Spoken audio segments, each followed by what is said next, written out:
For so long, and even to this very moment, so many people have misinterpreted the concept of Agwu in the Igbo cosmology. This equally made them attribute human failure, confusion, and other negative things to Agwu rather than seeing it the way it is. So today we are here to look at this misconception, looking at the concept, the components, and management of Agwu in the Igbo cosmology. Igbo asị na nwata bulu agụ o bulu ilo, ma n'ilo dị n'agụ ara egbu nwata. Meaning, when a child is entrusted with agụ, the enmity thereof follows but does not kill the child. I am Maazị Chinwatakwaku, onye nkuzi Igbo, and I'd like to welcome you to today's educative section on Nkwalite Igbo. Stay with us till the end of this video.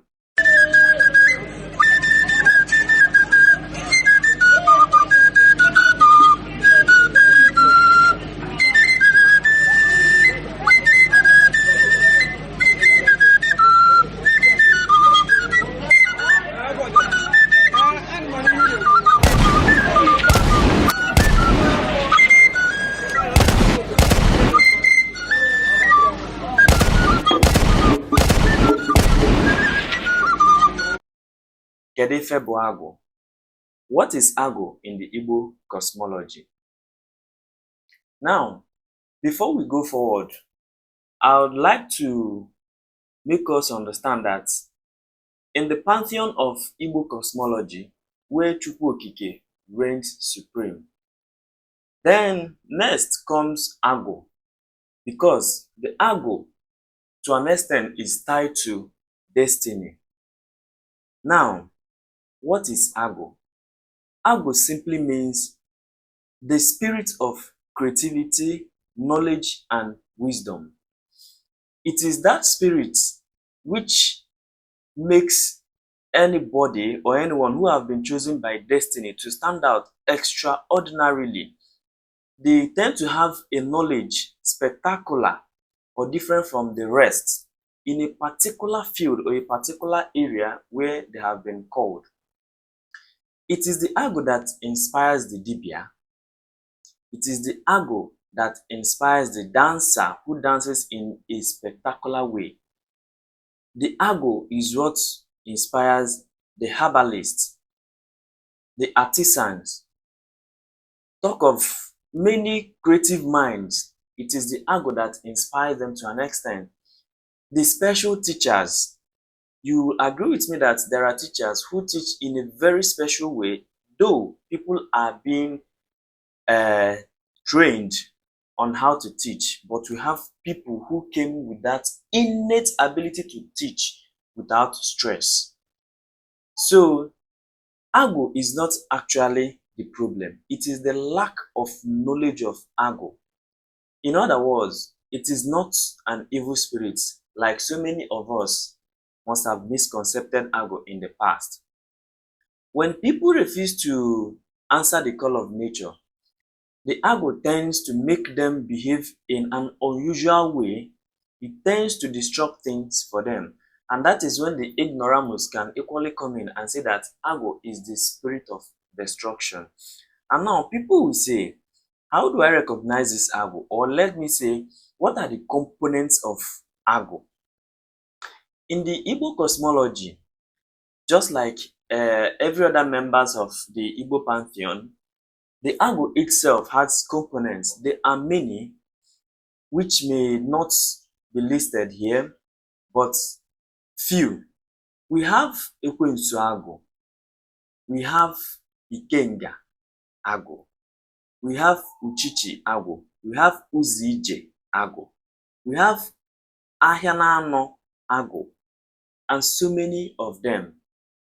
Now, there is a particular component which is actually needed for the sake of this video. It is Kpakpamkpa Agwu. The Kpakpamkpa Agwu is a component of Agwu in the Igbo cosmology. Permit me to say that it is a foot soldier or a catalyst of Agwu. Its main duty is to look or actually to go into action towards making anyone who have been called by destiny to serve in a particular area, but for one thing or the other, they are not answering the call. It is this kpakpakpago that tends to make them shift ground to answer the call of nature in a particular area where they have been called. It is in this process that, like I said before, the Agwu begins to disrupt things. It begins to make them look disorganized before people. Whatever thing they place their hands on, the Agwu tends to disrupt or destroy it. Sometimes you see some of them talking to themselves, behaving in an unusual way. They are not mad. It is the Agwu that is trying to make them or is communicating with them.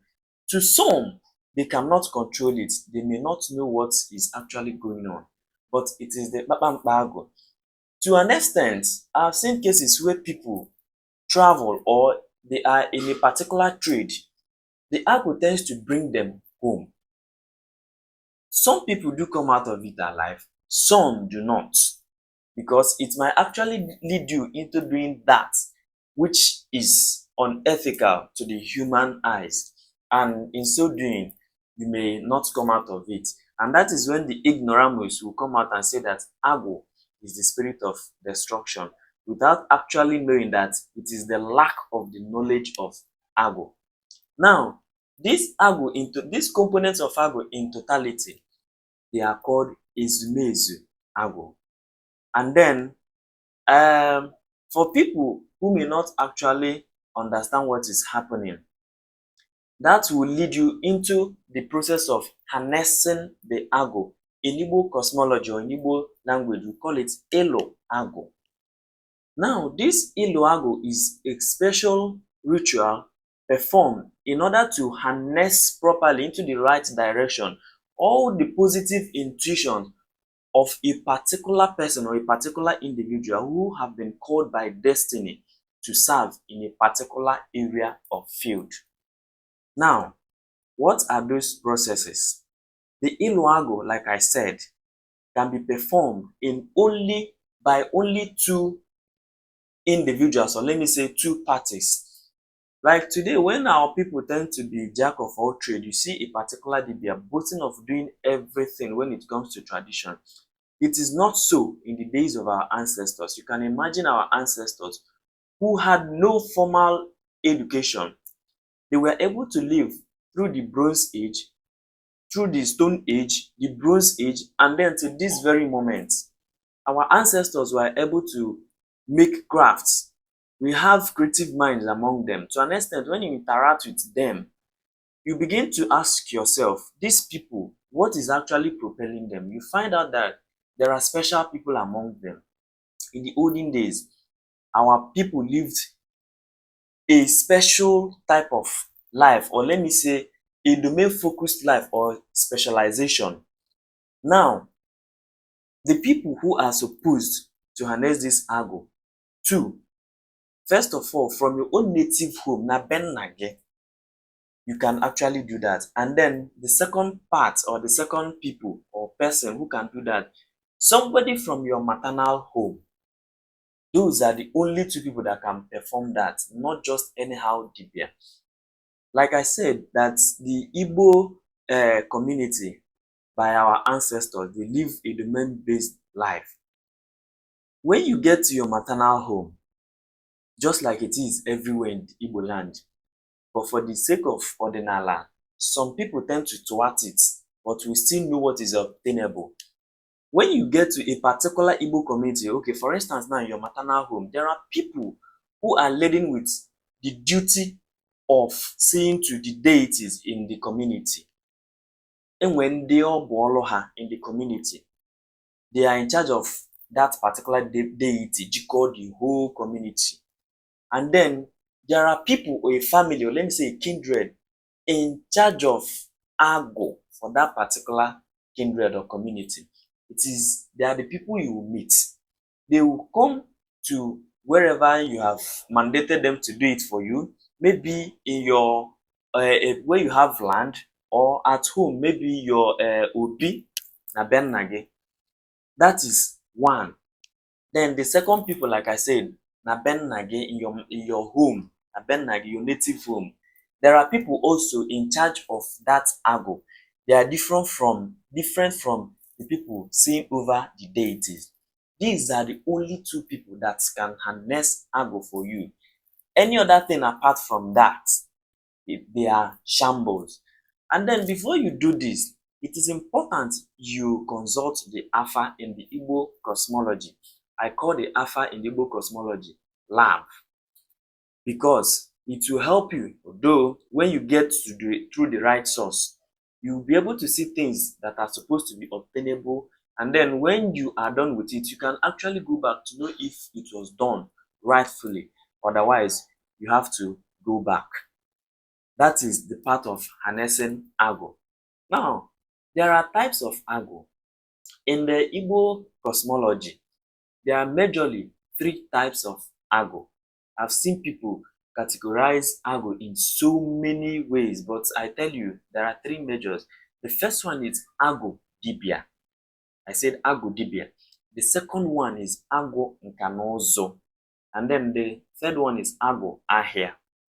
Every other type of Agwu you must have seen or heard is actually categorized under these three. Now, let me explain. The first one is Agwu dibia. This Agwu dibia is that divine or supreme or inner energy which actually moves people that have been chosen by destiny to serve in the areas of dibia in the Igbo cosmology. And now, when we talk of dibia in the Igbo cosmology, so many people don't understand that. Like I said, in the olden days, our ancestors lived a specialized type of life. Now, when we talk of dibia, you will agree with me that we have so many dibias. But for civilization, or maybe something I may not actually fathom, when you see people today who claim to be dibia, they claim to do every type of thing when it comes to ordinala or spirituality. Agwu dibia, when it comes to dibia, it inspires them according to their field. We have dibia afa. We have dibia who is specialized with herbs, treating people with herbs. Now, you have dibia in the Igbo community who is in charge of, because you may not actually understand that they are dibias, people who have the gift of interacting with nature when it comes to rainfall. In the Igbo language, you call them ndị na-eji mmiri. They are dibias. It is the Agwu that is propelling them. Now, when we talk of dibia also, we have people who can actually attend to women finding it difficult to do what? To conceive. In the olden days, our ancestors had no formal education, but they were able to perform all this. They were able to use everything within their environment and then harness it into making life better for them. We have people who are in charge of treating people with bone issues, like what we call today orthopedic doctors. Our ancestors never had the formal knowledge, but they were able to manage situations like that in the olden days. It is the Agwu that helped them do that. Now, in its totality, after looking at this, you get to understand that Agwu is a special type of force in nature when it comes to Igbo ordinary Igbo. That is a type of Agwu dibia. That is one. There are so many other aspects in the Igbo cosmology or in the Igbo community. A type of dibia also in the community, as it was in the olden days, they are laden with the duties of performing sacrifices. Dibia aja. It is not everybody who does it in the olden days. Although there are types of sacrifices you can embark on for yourself, but when it comes to a particular type of sacrifice, communal or whatever, there are particular people in charge of that. They existed, and I can prove that to you through the names our ancestors answered in the olden days. Agwu, Aja, Aja. All these are Aja families. The day we are going to talk about Aja, we will dive deep into that Aja. That is the first type of Agwu, Agwu dibia. Now the second type is Agwu nka na ụzụ. Agwu nka na ụzụ. This type of Agwu, the people it inspires are given the raw talent or inspiration extraordinarily when it comes to crafting. This is where the sculptors fall into, the artists they fall into this, the dancers they fall into this, ndị nka na ụzụ, the blacksmiths they fall into this. And just like I've always said, that our ancestors had no formal knowledge, but they were able to do these things in the olden days. It was the Agwu that inspires them. It might interest you to know that today people are being trained to teach, but there are people with that special knowledge of teaching. When they teach you, even if you are not interested, you'll be forced to calm down and listen to them. The teachers, the special teachers, this is where they fall into. Agwu nka na ụzụ. Okay? We have people that dances. When they dance, you will be moved. This is a special type of Agwu, which ordinary person may not understand it. Okay, that is Agwu nka na ụzụ. We have the sculptors, we have the artists. There are people that even without pictures before them, the inspiration they have within them, they will be able to draw things, make paintings that are extraordinary. It is the Agwu that inspires this type of people. Now, the third or the least, I would say the last, sorry, type of Agwu is Agwu ahia. Agwu ahia. Of course, for a layman, you will agree with me that the Igbo community, we have this special knowledge when it comes to commerce, trading, layman's understanding. But within ourselves, we know that there are people with this special knowledge or special, let me say, talent, raw talent when it comes to trading. These are the people who can actually convince you to buy from them. Convince you, they can take you to refuse dump and give you reasons why you should buy something from the refuse. I've seen people like that. And before you know it, you'll be convinced. Now, we know when it is ordinary and when it is spiritually enhanced. With all these people using charm and all, no. When we see people that are real, we know. We have people with that innate ability or innate spirits guiding them when it comes to ahia. Okay, that is Agwu ahia for you. Now, these are the major types of Agwu obtainable in the Igbo cosmology. Now, to mention but not the least, other things I've heard people say that, and it actually exists. We have Agwu nwoke, we have Agwu nwanyị, Agwu mmiri, and all those types of Agwu. They fall under these three when it comes to Agwu. And now, people will ask and say, but how do I know if I have this Agwu? How do I know if I have this Agwu? Or let me say, one after the other, let me take this. People will say, how on earth is it possible that every living being has Agwu? O nwere ndị na-ajụ sị, ọ mmadụ niile nwere Agwu. Now, our ancestors, in their wisdom, says in one of the popular adage, na mmadụ niile nwere Agwu, mana ọ bụrụ Agwu niile pụtara ife. Meaning, there is a spark of Agwu in every living being, but it is not all that manifests. Now, to digress a little, yes, when Agwu exists, it exists in two types in every human being. There is Agwu in every human being, but the difference is that there are people whose own call is extreme, it is high than the rest. Now, these are the people that when they refuse to answer this call, the Papa Agwu in his duty tends to make them change direction towards answering the call of nature by taking up the mantle of Agwu in their area. These people, when they refuse to answer, this Papa Agwu to an extent pushes them into the wrong direction. because of what they have refused, not pushing them the wrong direction. It's actually trying to disrupt things for them so they will be able to answer that call. Now, the other people, I can tell you that in genetics in biology, we call it recessive. These are the people that maybe throughout their lifetime, the Baba Mbago may not disturb them because the need for them to serve in a particular area where they have been called may not actually be that high. And to an extent, it may not disrupt things for them. But it is expected that once in a while, they are supposed to go, if actually they have not harnessed the Agwu, they are supposed to go and appease it somehow. So, in conclusion, yes, there is an atom or a spark of Agwu in every human being. But the difference is that there are people with the highest form of disturbance to answer the call of nature, while there are people whose own call may not actually be that high. Now, back to the question people may be asking, just like I said earlier. How do I know if I have Agwu in me?